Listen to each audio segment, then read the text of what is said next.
ये है 8 गिलास से लेके 9 मैट्रिक तक का बच्चा बैठेगा। और ये डेस्क कितनी की है? 2200 रुपये की। 2250 की है। और फिनिश करके कितने की है?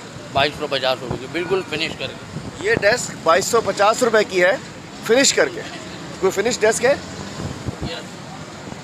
ये जी डेस्क जो है ये 2250 की है, ये बता रहे हैं। इसको देखें, डेस्क दिखाएं ज़रा। ये डेस्क है 2250 रुपये की, और मैंने फिनिश डेस्क भी मंगाई है इनसे। इसको ज़रा आगे कर लें। मोटे माल की सबसे अच्छी वाली डेस्क कितने की है? सबसे अच्छी वाली डेस्क तो शीशम की होती है, वो काफ़ी महंगी पड़ जाती है। वो तकरीबन पड़ेगी 5,500 रुपये वो की कहाँ है। है? शीशम में काम नहीं करते। कोई और करता है? पीछे मुशर्रफ की दुकान है ना, पीछे मुशर्रफ की दुकान है, वो कर। शीशम में करता है। और लोहे की डेस्क कितने की है? लोहे की डेस्क आपको पड़ेगी 3800 रुपये की। वो कहाँ होगी? वो आपको बल्दिया में मिलेगी तैयार। बल्दिया में 2 लोहे की डेस्क, और जिसमें पीवीसी वगैरह लगा हुआ होता है। नहीं, लगा हुआ होता है, क्योंकि हम भी वहीं से लाके यहाँ पे सेल आउट करते हैं ना। बल्दिया में किस जगह? बल्दिया में बस यही पता है, बल्दिया से आती है। नंबर है बल्दिया वाले?